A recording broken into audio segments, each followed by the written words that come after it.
Nous entend? Oui, je vous entends. Reftov Voilà. Alors, Arra. est-ce que je ne sais pas où vous êtes rentré à la maison, vous étiez plus Voilà, sur le. j'ai eu un petit bobo à l'armée, donc je suis quelques jours à la maison. C'est bon. Alors, on vous souhaiterait foi chez les mains, et si vous voulez bien nous dire quelques mots. Ok, alors regardez, il y a deux choses pour moi qui sont importantes que j'ai vues et qui peut-être des fois sont un petit peu mal compris ou mal expliquées dans les médias, dans les réseaux sociaux. Et peut-être quand on les voit sur place, on peut comprendre que on n'attrape pas les mêmes choses. Je m'explique. La première des choses qu'on entend souvent, c'est que le peuple juif, il est autour du 7 octobre. Et en fait, on revient beaucoup sur des notions de Shoah, de pogrom, etc. Et je pense qu'il faut faire une énorme, on va dire comme ça, cassure entre deux événements qui n'ont rien à voir. On a pris une claque terrible, on a pris un coup terrible, on a le nombre de gens qui sont tombés, les blessés, les gens qui ont été enlevés, c'est une catastrophe comme on n'a pas eu effectivement depuis la création de l'État. Mais ça n'a rien à voir avec la Shoah.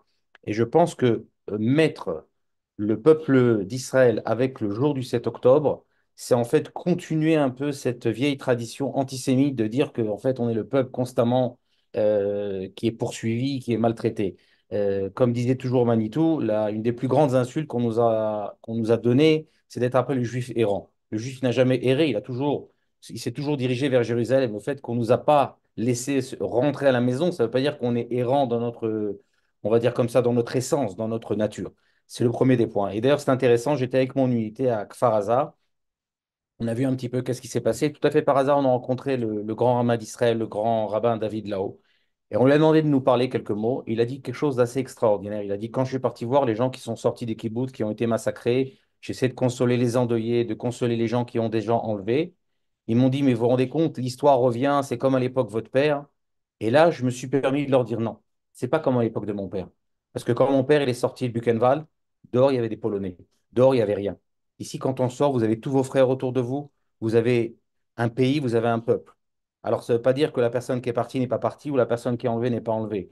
Mais on a une dimension qui est tellement collective qu'on ne peut pas faire on va dire comme ça, cette chose-là.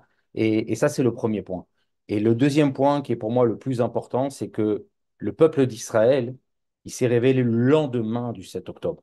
Comme vous le savez, on en avait parlé.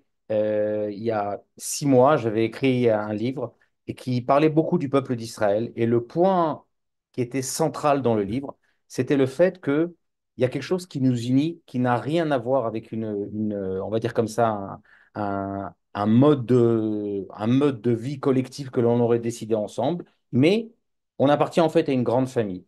Et la phrase qu'on cite tous en la disant par erreur, on dit tous Kol Israël Arivim Ze Lazé. Chacun est, on va dire comme ça, solidaire les uns des autres. Mais ce qui est écrit deux fois dans le Talmud, c'est pas ça. C'est écrit Kol Israël Arivim Ze Basé. On est chacun, en fait, dépendant les uns des autres. On est attachés. Et en fait, ce qui s'est révélé le lendemain du 7 octobre, on était pendant des mois et des mois, les gens me disaient, non, mais ton livre, c'est un livre pour les bisounours, on est une grande famille, on est ensemble, on a un destin commun. Les gens veulent partir du pays, les gens en ont marre, les gens ne supportent plus leur judaïsme, etc. On parle d'une ancienne génération. Eh bien, pas du tout. Le lendemain du 7 octobre, et on le voit à l'armée, et on le voit dans toutes les unités, les gens sont sortis de la maison. Mon unité était appelée à 9h30 du matin, le jour de Simchat Torah.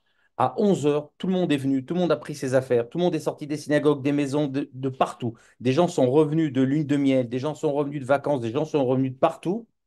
Et c'est ça la véritable image du peuple d'Israël. Quand on parle de résilience, c'est pas parce que en fait on a un super pouvoir, parce qu'on est né avec cet attachement collectif qu'on fait partie d'une même famille. Et ça, c'est, je pense, ce qui nous donne cette force non seulement de surmonter, mais de dévoiler en fait cette chose-là qu'on n'avait pas vue. Et rappelez-vous où est-ce qu'on était, ne serait-ce qu'à Yom Kippour, avec cette tragédie qui s'est passée, avec ces disputes sur la place d'Izingov, et avec les gens qui disaient on en a marre de ce pays, on en a marre de tout ça. Et regardez qu'est-ce qui s'est passé après. En fait, on a redécouvert la véritable image d'Israël.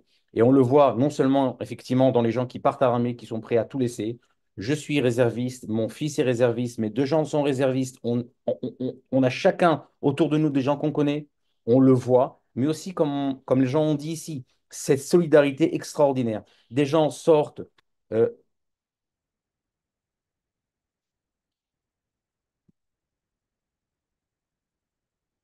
oui, excusez-moi, des gens sortent de chez eux, des gens sont prêts à aider pour tout, des gens sont prêts vraiment à faire n'importe quoi pour aider les autres, et on le voit. Et là, à ce moment-là, on s'aperçoit qu'il n'y a plus de religieux, de non-religieux, de gens de droite, des gens de gauche, des gens qui sont pour la réforme ou contre la réforme. Et je finirai sur deux phrases. La première des phrases, c'est ce qu'a dit Zvika Gringold, un des héros de la guerre de Kippour, celui qui s'est battu tout seul avec un tank pendant la guerre de Kippour. Il a donné une très belle définition du héros. La définition d'un héros, d'après moi, est celui qui surmonte son individualisme grâce aux valeurs qu'il a reçues. Et il dit, sans cela, je n'aurais jamais pu surmonter cette peur de sacrifier ma vie.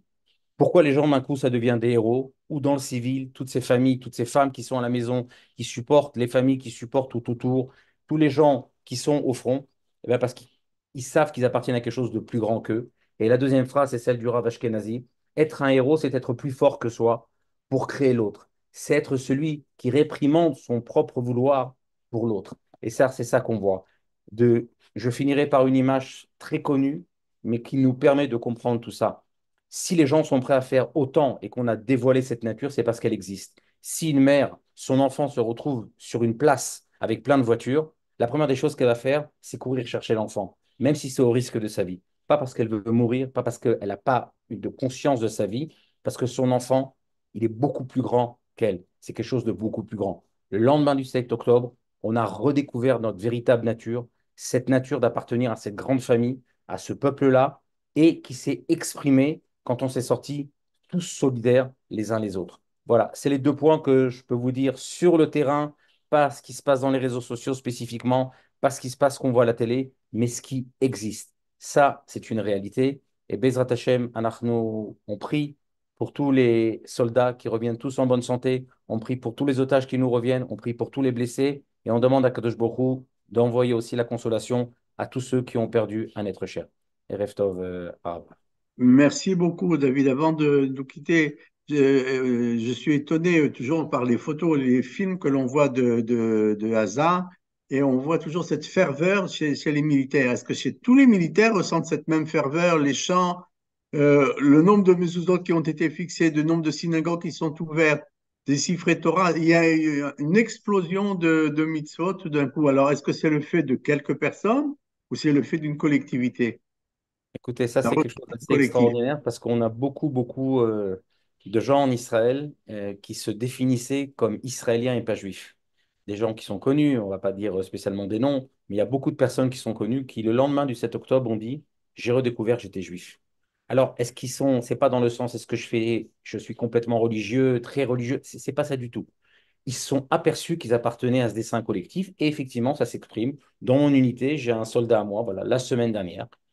Il m'a dit, David, est-ce que tu peux amener une paire de tefilines? Je lui ai dit, oui, ça peut, c'est pas un problème. Je lui ai dit, c'est quand la fois que tu as mis les tefilines? Il m'a dit, ma bar mitzvah.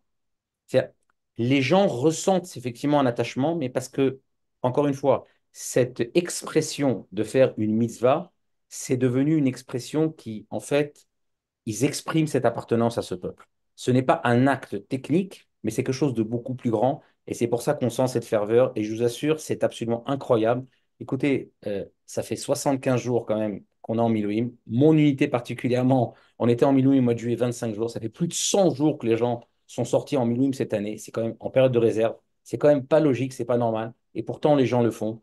Et pourtant, les femmes sont extraordinaires à la maison. C'est de tenir des maisons comme ça, de tenir loin de tout ça. Parce qu'encore une fois, cette force-là, on n'a pas besoin de la créer, elle existait. On avait juste besoin de la faire ressortir. Même chose, effectivement, pour tous ces actes de retour au judaïsme. Ils existaient, ils étaient un peu enfouis. Il fallait juste un petit peu creuser pour les sortir. Merci beaucoup à vous et bien, Be'etzlacha.